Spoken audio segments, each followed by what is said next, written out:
The House Oversight and Accountability Committee, which is a very, very busy committee. They're the same ones looking into the FBI.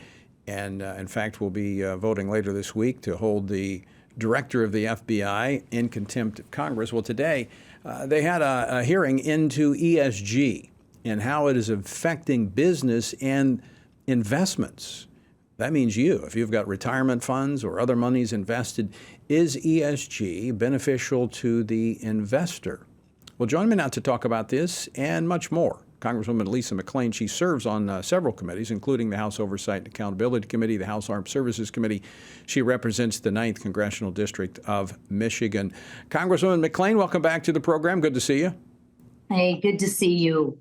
All right, let's start with today's hearing. I watched, saw you asking some questions regarding ESG in terms of whether or not it is good for the investor. So first, explain what ESG is, and then tell us what you found out today.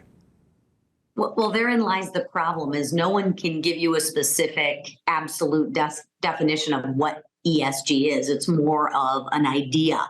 I think the meaning is they want to make sure that funds are investing in green energy, clean energy, which is fine. If the client wants to purchase a fund that is ESG, whatever that means, then the client should have that decision. The issue is the fund managers should not use this as a political agenda and as a platform to push their agenda.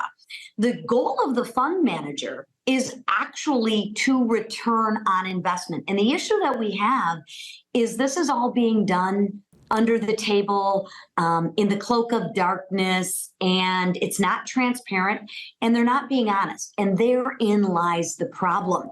So I asked a question today, which I thought was really interesting. If we replaced ESG, right, that all these funds had to be ESG compliant, I wonder, could we use that same fund for pro-life agenda? That all these funds had to be pro-life? I mean, my goodness gracious, I think the other side would absolutely come unglued. But it's the same thing, right? It's driving a social agenda. So who is behind this? Is this just a collaborative effort by the fund managers, or is there something more to this? Well, I think it's the collaborative efforts of the fund managers with the liberals on the left trying to push their ideology, and it's fear, right? Let's also not forget that a lot of European investors are investing into these mutual funds, and they have a very different investment objective than Americans. Not saying that's good or bad, it's just different. My issue with this whole agenda is just be transparent, right, and save it with the ESG funds perform better. They don't. We have the data that shows they don't. Now, maybe your goal isn't performance. Maybe your goal is to invest in funds that have ESG. Okay, but that's the client's decision, not the fund manager's decision. Right, you're just saying they should know about it. You should know what you're investing in and what's driving the decisions pertaining to your investment. Congresswoman, I want to switch gears because another big issue before your committee, in fact, yesterday, it was yesterday that Chairman Comer had a chance to review the document from the FBI that they've been withholding from the committee. And then today, he made these comments. Clip number 9, please.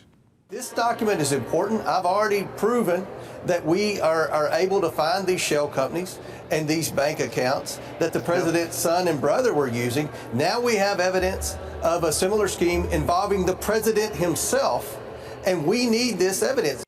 Wow, that's pretty far-reaching. The president himself involved in this. What can we expect to find out here?